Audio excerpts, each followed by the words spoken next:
नमस्कार, मी अश्विनी. तालुका माझा न्यूज मध्ये आपले स्वागत. तर टाकूया एक नजर शहरातील काही बातम्यांवर. बल्याणी जम्मू काश्मीर पहलगाम येथे दहशतवाद्यांनी केलेल्या भ्याड हल्ल्याच्या निषेधार्थ कॅन्डल मार्च. एप्रिल 22 रोजी राख गोठवून टाकणारी, मन बेशुद्ध करणारी अशी घटना जम्मू काश्मीर पहलगाम येथे घडली.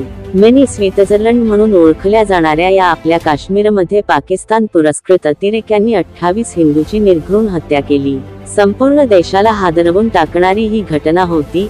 अशा या जुलमी पाकिस्तान पुरस्कृत आतंकवादी यांच्यावर कडक कारवाई करून त्यांना फाशी द्या अशी मागणी सरकारला करण्यासाठी व या हल्ल्यात शहीद झालेल्या आपल्या भारत मातेच्या सुपुत्रांना भावपूर्ण श्रद्धांजली अर्पण करण्यासाठी आणि दहशतवादी पाकिस्तानचा निषेध नोंदवण्यासाठी डॉक्टर बाबासाहेब आंबेडकर चौकात बल्याणीकरांच्या वतीने कॅन्डल मार्च व निषेध सभा घेण्यात आली.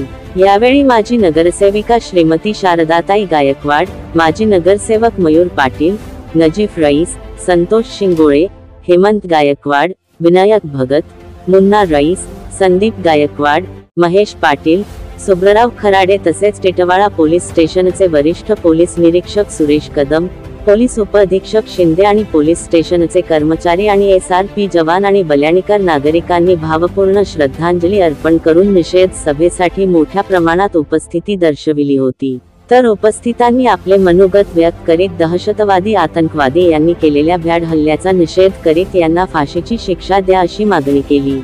ताज्या घडामोडी पाहण्यासाठी आपल्या चॅनलला सबस्क्राईब करा, लाईक करा, शेअर करा आणि बेल आयकॉन दाबायला विसरू नका.